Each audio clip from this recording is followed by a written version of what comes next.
राजा मोहम्मद कदीर की वालदा मोहम्मद अमजद, मोहम्मद खालिक और राजा रहमत की फूफी राजा मोहम्मद शरीफ की हमशीरा का दुआए चहलम निहायत अकीदत और एहतराम के साथ मुनक्किद किया गया। इस मौका पर कुरान ख्वानी और खुसूसी दुआ का एहतमाम भी किया गया, जिसमें अजीजो अकारब समेत इलाके की मौजूद सियासी समाजी कारोबारी शख्सियात ने भरपूर शिरकत की। तकरीब में चौधरी खालिद मुनीर ने खुसूसी तौर पर शिरकत की और मरहुमा की बुलंद दर्जात के लिए दुआ कराई गई। उलमाए किराम ने भी इस मौका पर खिताब करते हुए हाजरीन को सब्र और इस्तिकामत की तलकीन की। चैनल में शरीक अफराद ने मरहुमा के साल सवाब के लिए दुआएं की और उनकी मग़फ़िरत के लिए इज्तिमा दुआ भी कराई गई। तकरीब के अख्ताम पर शुरका के लिए लंगर का खुसूसी एहतमाम भी किया गया, जिसमें बड़ी तादाद में अफराद ने शिरकत की। लवाहिकीन ने तमाम मेहमानों बिलखसूस चौधरी खालिद मुनीर का शुक्रिया अदा करते हुए कहा कि उनकी मौजूदगी हमारे लिए बायसे तस्कीन है। अकासी राजा साजिद। हमारे यूट्यूब चैनल खबरनामा टीवी को सब्सक्राइब, फेसबुक पेज को लाइक और फॉलो कीजिए ताकि हर नई आने वाली वीडियोस आप तक फौरी पहुंच सकें। शुक्रिया।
अल्लाह साईं बनाया जे दिल जाने हुक्मरानी वक्त पेशानी।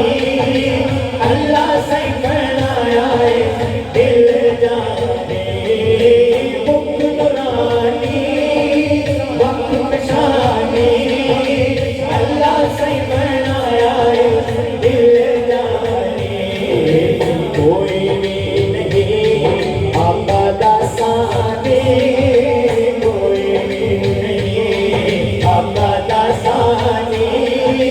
सारा जग में धक्का लाया आमिना दे घर नूर बन के, आमिना दे घर नूर बन के। रब नवाही बेमिसाल आमिना दे घर नूर बन के, आमिना दे घर